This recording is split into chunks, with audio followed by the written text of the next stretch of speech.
Everyone saw the flashing red and blue lights before they heard the shouting, but no one could have guessed that the man standing in the driveway, keys still in hand, was the real owner of the cabin, or that the woman inside, live streaming from his living room, had been living there for weeks without him knowing.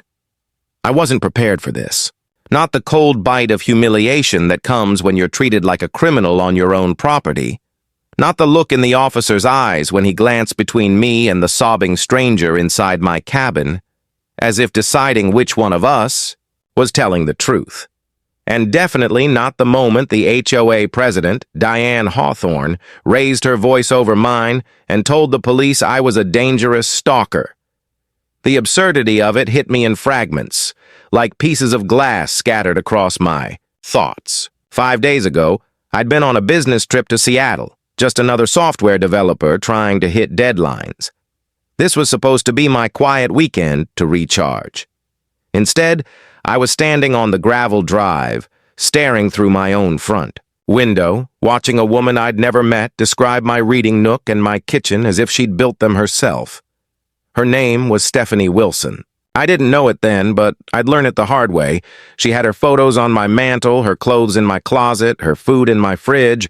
It wasn't a crash or some desperate temporary hideout. She'd moved in, completely, and Diane was the one making it all possible. 8 months earlier, before all this, I'd made what I thought was a harmless, reasonable HOA complaint.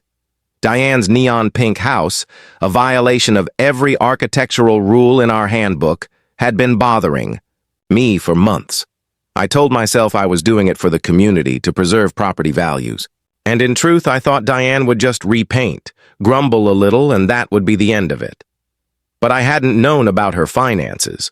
The $15,000 she had to spend on repainting pushed her to the brink of bankruptcy.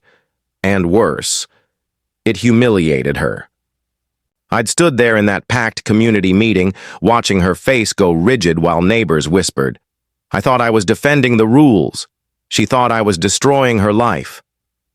That was when the seed of revenge took root. For months afterward, she smiled at me in passing, waved, asked about my work trips, pretended to compliment my landscaping. I thought we'd moved past it. In reality, she was studying me, my habits, my travel schedule, my vulnerabilities, and she found one. She knew. My cabin sat alone at the end of the street, where neighbors couldn't easily see what went on. She knew I traveled to Seattle every few weeks, and she knew about Stephanie, a recent divorcee drowning in debt, desperate enough to take part in something she thought was charity. That was the pitch, at least.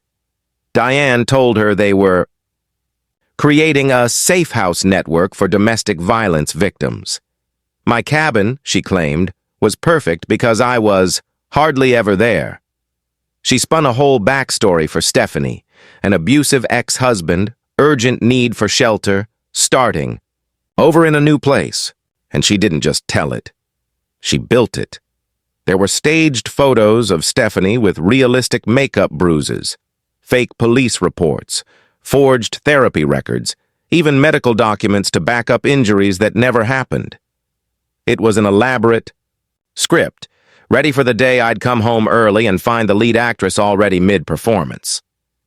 That day came when my client canceled a meeting, freeing me to return 5 days ahead of schedule. Pulling into the drive, the first thing I noticed was the unfamiliar car. The second was the new curtains. The third was the stranger, standing in my living room, streaming to her followers about her new home. When she spotted me at the window, it was like a switch flipped. One moment, relaxed and confident. The next, screaming in terror, grabbing her phone, pointing at me like I was a threat. Within minutes, Diane appeared, wearing a makeshift vest with crisis response printed across the chest, wielding a clipboard like a badge of authority. She called 911 in a breathless, urgent tone, telling them a stalker had found his victim. I tried to explain, but my voice was no match for hers.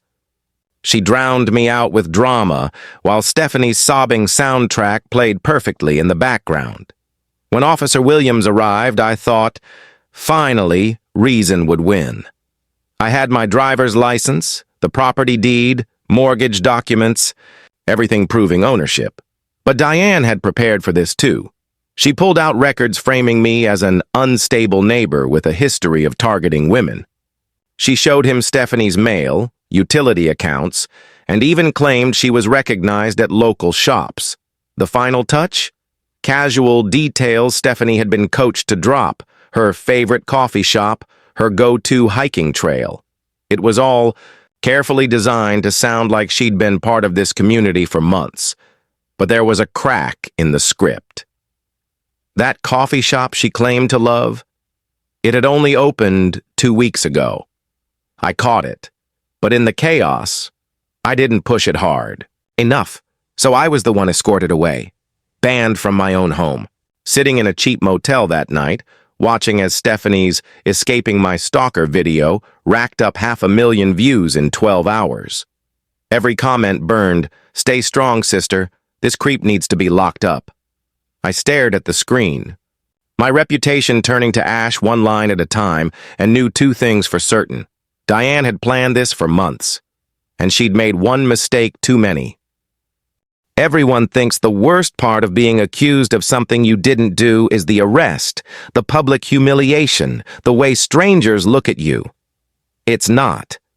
The worst part is the silence in the hours after, when you're alone, replaying every second, trying to figure out where the truth slipped away and how you're supposed to claw it back. That's what the motel room felt like. 4 walls, a humming mini-fridge, and the weight of an entire neighborhood now convinced I was a predator. By morning, my phone was an endless scroll of outrage. Stephanie's live stream from my cabin had been cut into bite-sized clips, reposted, on every platform. 500,000 views had become almost 1 million. People I didn't know were calling for my arrest, sending threats, telling me I'd finally been caught. It didn't matter that I had proof I owned the cabin. In the court of public opinion, I'd already been tried and sentenced, but if there's one thing my work as a software developer had taught me, it's that every problem, no matter how overwhelming, is just a puzzle waiting to be solved. So I did what I always do. I started tracking variables. I built a spreadsheet. Columns for dates, times, and locations of Stephanie's social media posts. Rows for every receipt, email, and time-stamped photo from my own travel. It didn't take long before patterns emerged, contradictions that even the most gullible jury wouldn't ignore. She'd posted about settling into her safe space on a day I could prove I was still in Seattle. She referenced fall leaves turning golden when the trees here were still green. And she kept mentioning local businesses that she supposedly loved. Businesses that hadn't even existed when she claimed to have arrived. But proving the truth was going to take more than catching her in a few lies, because this wasn't just a misunderstanding, it was a system. I didn't fully realize that until Robert Wilson found me. I was standing in the grocery store staring at the same box of cereal for 5 straight minutes when he approached. Tall, weathered, with the posture of someone who'd spent decades scanning rooms for trouble. "Marcus," he said quietly, "something about this doesn't sit right with me." Robert was a retired police detective who'd lived in our neighborhood for over 20 years. He told me about another man, Kevin Morrison, who'd lost his cabin the exact same way I was about to. A false domestic violence claim, a restraining order, and by the time the legal dust settled, the property was gone. "Yours isn't the first," Robert said. "It's not even the third." Over the next 48 hours, he laid it out for me. 3 other cases in our area over the past 2 years, each one following the same blueprint. A woman arrives, claims abuse, moves in while the owner is away, and by the time anyone questions the story, it's too late. But what Robert found next chilled me more than the cases themselves. There was a woman named Angela Thompson in the background of every single one. Sometimes a friend, sometimes a support worker, always hovering just close enough to help the victim's story stick. She wasn't just a witness. She was a coach. Robert's evidence showed her teaching women how to bruise their own skin. With makeup, how to cry on command, how to flinch at just the right moment when a man's voice got loud. She had turned the performance of victimhood into a business. It wasn't just about stealing a house. It was about perfecting a play that no one dared to question. The more Robert uncovered, the more I understood why my instincts had been screaming that night in the driveway. This wasn't about me and Diane anymore. It was bigger, broader, dangerous. But Diane wasn't just some bitter HOA president on a vendetta. She was part of a machine, and she was already moving to shut down Robert's digging. She filed harassment charges against me, claiming I was leading a campaign to intimidate domestic violence victims. She even doctored security footage to make it look like I was lurking around Stephanie's cabin. For the first time, I started to doubt whether I could win, because this wasn't a normal fight. This was a chess game where every piece Diane moved had been rehearsed 100 times before. But then, Stephanie started to crack. Robert saw it before I did, the hesitation before she posted another video about me. The way her eyes flickered during live streams, like the lines she'd memorized were starting to feel heavy in her mouth. And then came the moment that shifted everything. One evening, Stephanie accidentally went live while Diane was coaching her. The audio was crystal clear. Diane's voice was sharp, commanding. Remember, act more scared when the neighbors are around. Make sure you mention how unsafe he makes you feel. And don't forget, say you're afraid he might escalate. The comments lit up immediately. Wait, this sounds rehearsed. Is someone telling her what to say? Stephanie cut the stream, deleted the video, but it was too late. Viewers had screen recorded it. When Robert showed me the clips, it was the first time in weeks that hope didn't feel like a fool's game. We had a window now, a fault line in Diane's perfect script.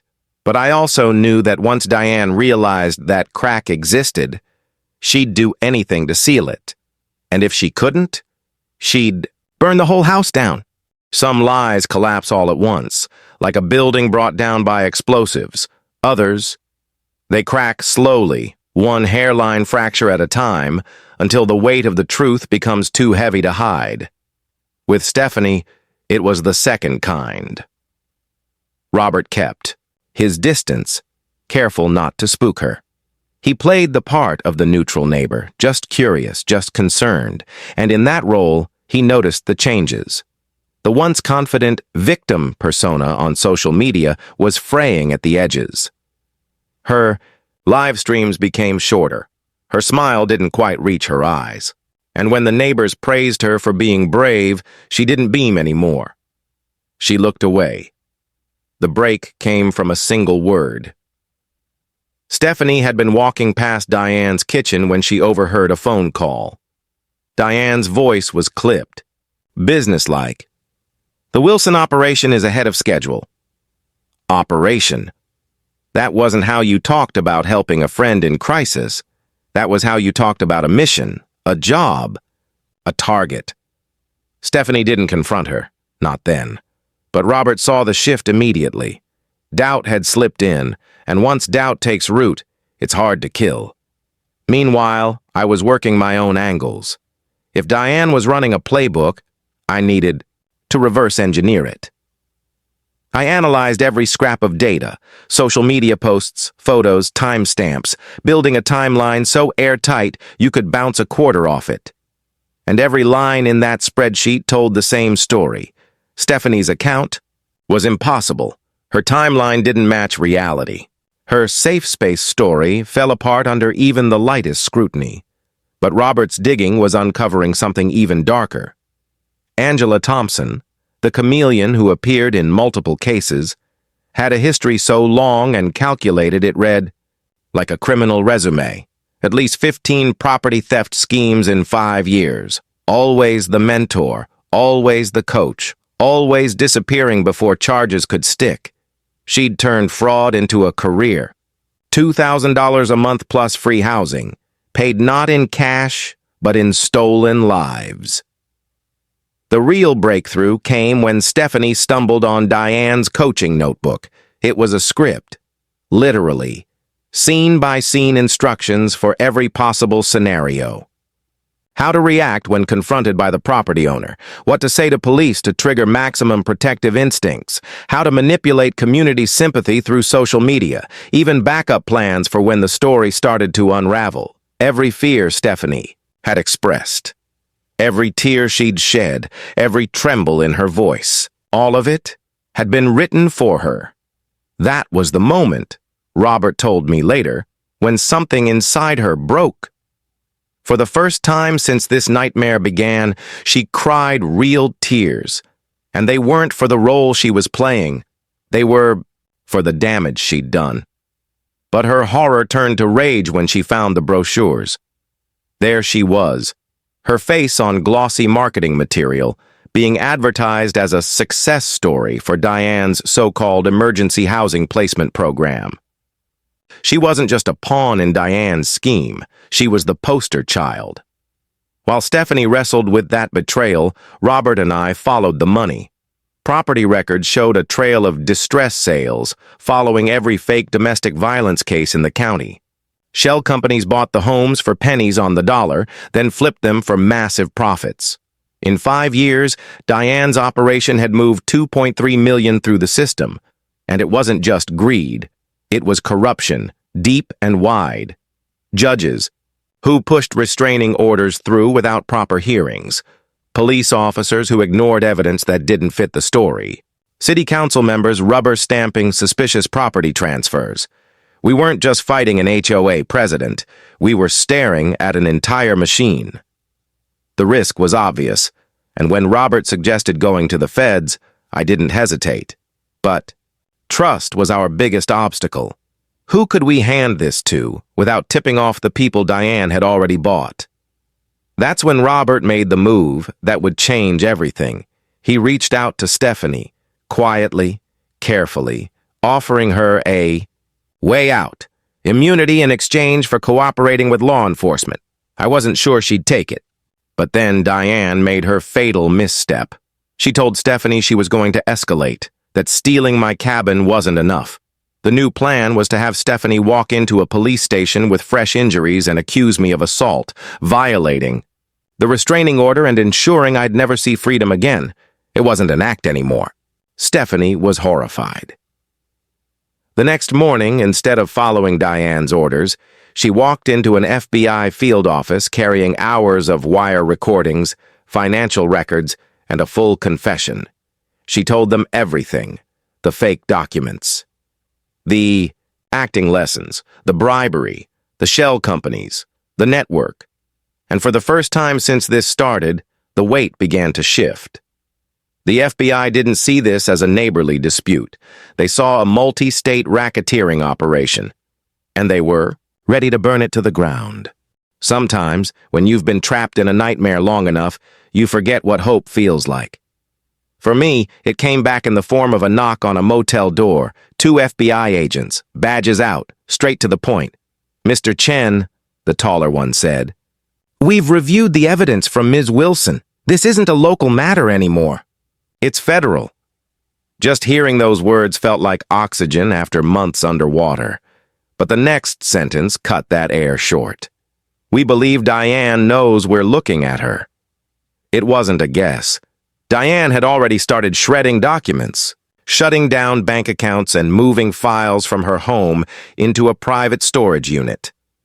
She was pulling her network in tight, calling in favors from the judges and officers she'd bribed, and then she made it personal. Stephanie's FBI handler called me at midnight. Diane had confronted Stephanie, her voice low, sharp, almost calm. "If I go down, you go down. I've got enough to bury you right alongside me."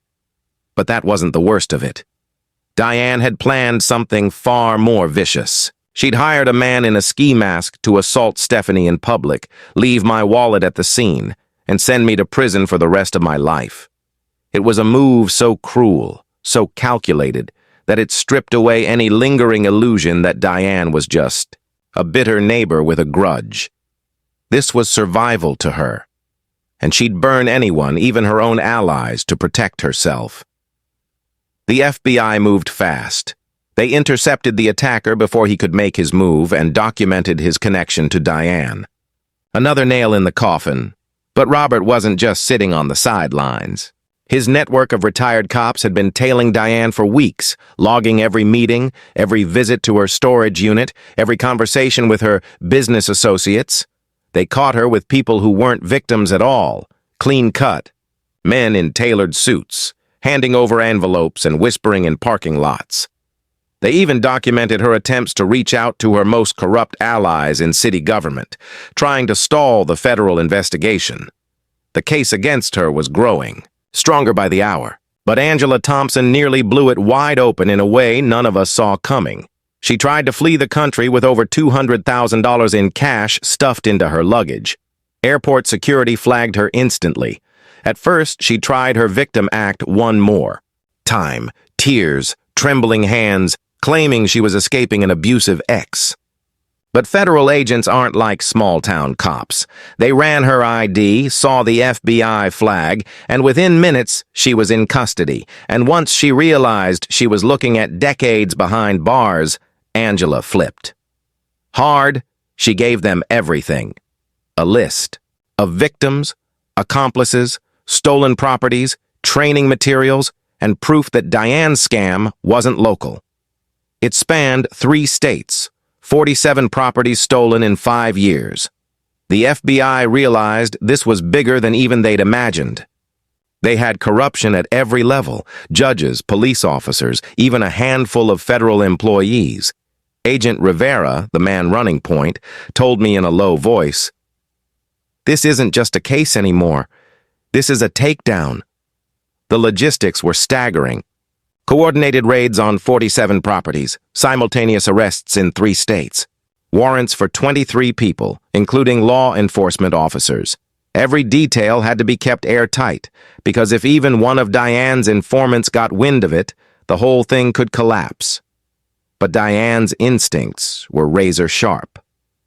She sensed something was coming, and in her final, desperate gamble, she barricaded herself inside my cabin with Stephanie, went live on social media, and started spinning the biggest lie yet. She told thousands of viewers that the FBI was framing her, that she and Stephanie were heroes trying to expose government corruption, and that federal agents were moments away from silencing them forever. It was a performance of pure desperation, and she didn't realize every second was being recorded as evidence. For 6 tense hours, my cabin was surrounded. Inside, Diane ranted into the camera. Outside, agents waited, and somewhere in between, Stephanie convinced her that surrendering was their only way to tell their story. When Diane stepped out in handcuffs, the live stream still rolling, the chat exploded.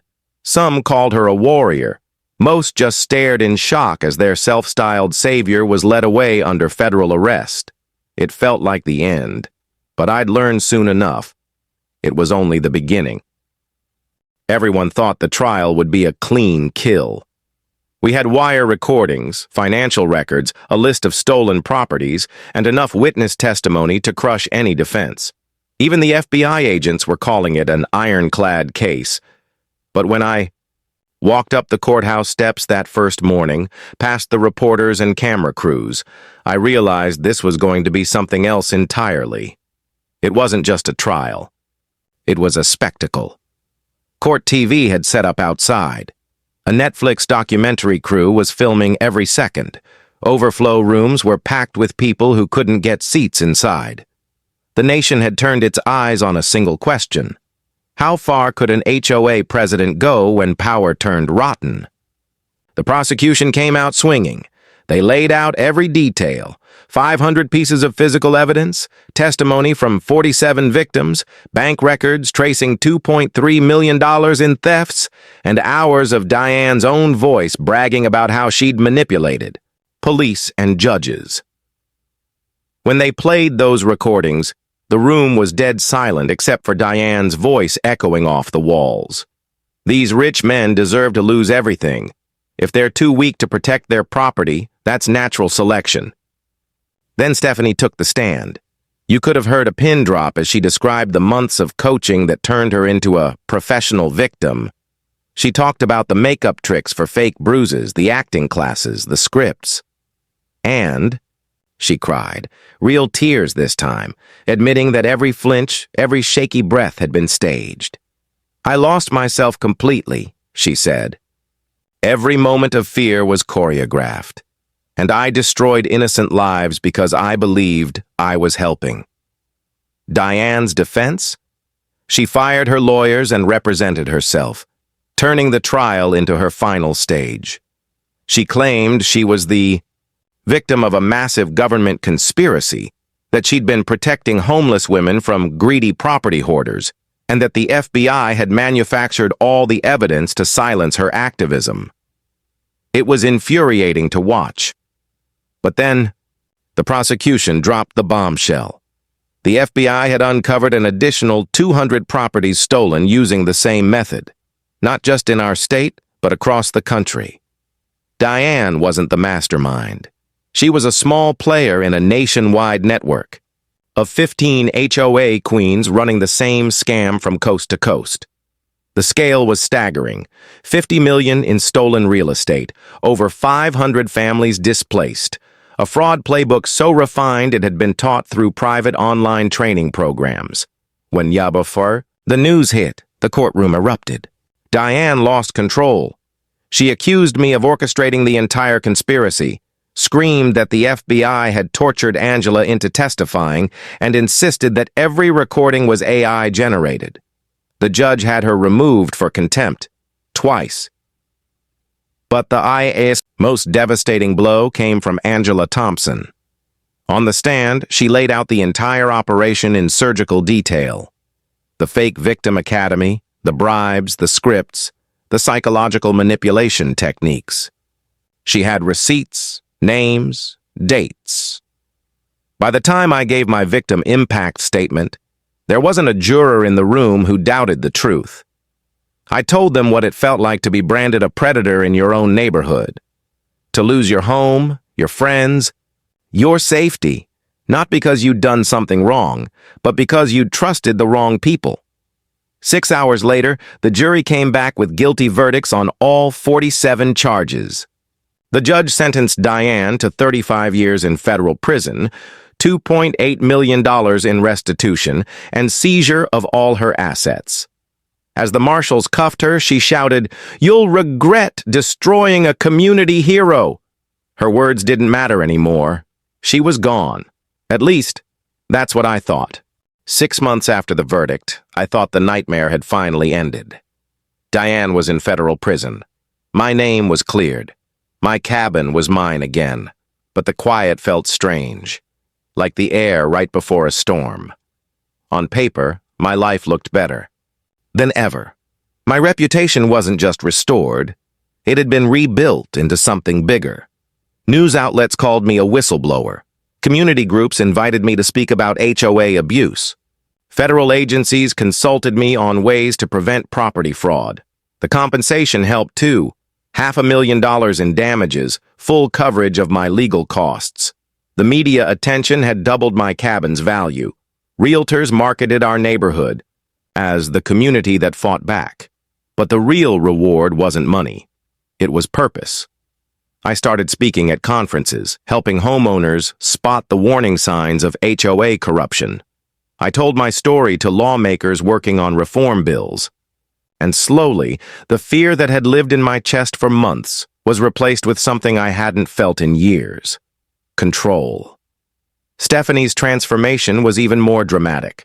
Her immunity deal meant no prison time, but she insisted on completing 500 hours of community service, all at domestic violence shelters. She went back to school, became a licensed therapist, and specialized in helping people recover from manipulation and psychological abuse. When she spoke at events beside me, she didn't sugarcoat her role in what happened. She told audiences how easy it was to be swept up in someone else's plan when you're desperate, and how guilt can eat you alive until you finally face it. Her courage in testifying hadn't just saved me, it had probably saved dozens of Future victims too. Our neighborhood changed too. The old board was gone. We rebuilt the HOA from the ground up with transparency and strict limits on power. Property values jumped 25%. More importantly, neighbors actually knew each other now.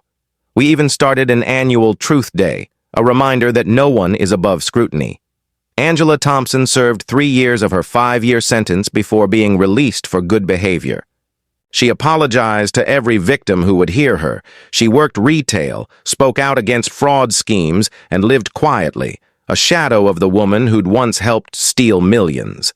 The legal precedent from my case, Chen v. Hawthorne, rippled far beyond our town. 15 states passed new HOA transparency laws. Fraud protections and domestic violence statutes got stronger. The FBI formed a dedicated task force for HOA corruption. It should have been enough. And yet, one phone call reminded me the story wasn't over. It was Robert. His voice was low. Urgent. Marcus, we've got a situation in Texas. Different board, different scam, but it's the same playbook, the same patterns, the same false victim narrative, and maybe the same network. That's when I knew my role had changed. I wasn't just a survivor anymore. I was part of a team, Robert, Stephanie, and federal agents, traveling to communities on the edge of losing everything, teaching them how to fight before it's too late.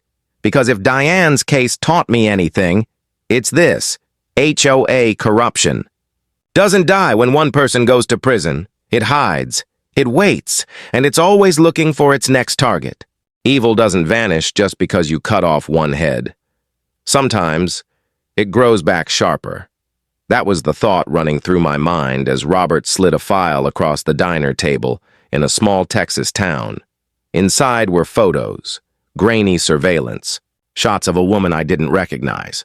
She wasn't Diane, she wasn't Angela, but she had the same eyes, the same calculating stillness. Her name was Valerie Cross, HOA vice president in a lakeside community outside Austin. And according to Robert, she'd been quietly building her own version of Diane's scheme, only she'd refined it. 4 families gone in the last 18 months, Robert said. Every case, a domestic violence claim. Every time, the property sold to one of her shell companies within 60 days. Stephanie leaned forward, scanning the file. She's using new terminology, she murmured. Emergency relocation housing. And she's careful. No online training. Programs, no written scripts. It's all word of mouth. I understood immediately. Valerie had learned from Diane's mistakes. She wasn't leaving a trail the FBI could just follow. Worse, she'd built her inner circle from people who'd escaped Diane's original takedown. Women who'd been smart enough to disappear before the raids. The coffee in my cup went cold as I flipped through the victims' names. They were the same profile every time. Single, frequently traveling for work, property in a secluded spot. People like me. Robert's tone was grim. The FBI thinks this might be the last active branch of the network. If it's not shut down, now it could spread again. I didn't need convincing. I'd lived this playbook, and I knew exactly how fast it could ruin a life. Over the next week, we embedded ourselves in the community under the radar. Stephanie posed as a potential recruit, playing the part so well it made my stomach twist. Robert worked his old contacts to trace Valerie's financials. I used my software skills to quietly monitor property transfer records. The pattern was undeniable. Valerie's operation was days away from flipping its next stolen home. But something else was happening. Valerie seemed to know we were there. First, it was the same car following me back to the motel. Then, a note slid under my door. Leave now, or your story ends differently this time. When I showed it to Robert, he just sighed. She's baiting you. Wants you rattled. But it wasn't me she went after. It was Stephanie. Valerie approached, her in the parking lot after a recruitment meeting, and smiled like they were old friends. You've played the role before, she said softly. You know the rewards. You also know what happens to people who switch sides. Stephanie didn't flinch in front of her, but when she sat across from me later, her hands were trembling. "This isn't like Diane," she said. "Valerie's colder, calculated. She won't make the same mistakes." The words hung between us, because we both knew if Valerie wasn't sloppy, then catching her might mean walking straight into her trap. We'd been circling Valerie's operation for weeks, gathering fragments of proof, but fragments weren't enough. To take her down, we needed the one thing Diane had given us by mistake, a crack in the script. The problem was, Valerie didn't use scripts. Her victims were coached verbally, never in writing. Her safe houses were rotated every few weeks. The shell companies were registered under names so common they vanished into state databases. She was a ghost. And yet, ghosts leave shadows. It was Robert who found it. A single property transfer buried in the county records, a lakeside home, sold for half its market value, just 18 days after the owner had been slapped with a restraining order. The buyer's LLC was traced back to a post office box in another state, one that Angela Thompson had used years before.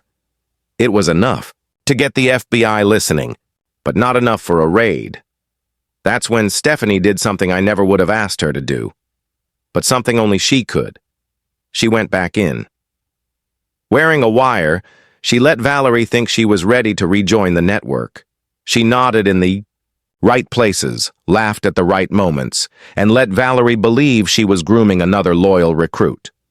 Over 2 tense hours in a quiet back office, Valerie laid out just enough of her process for the FBI to connect her to 6 active cases, and 12 past ones, but the wire also caught something else, something that made my blood go cold.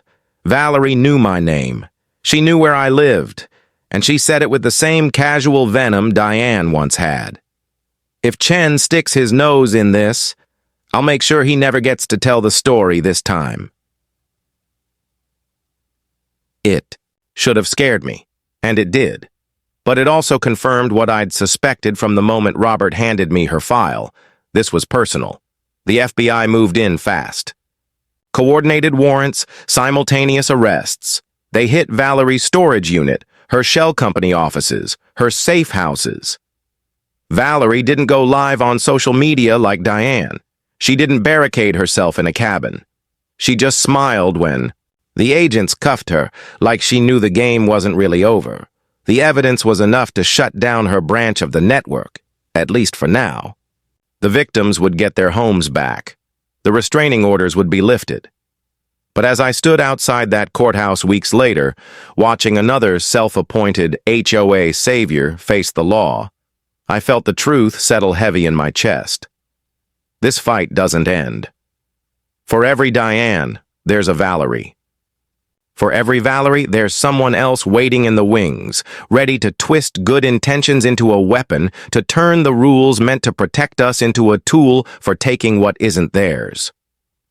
Robert clapped a hand on my shoulder. "You ready?" "For the next one?" I didn't hesitate. Because this isn't just my story anymore. It's my job, and as long as this network hides in the shadows, I'll keep hunting it. One HOA queen at a time.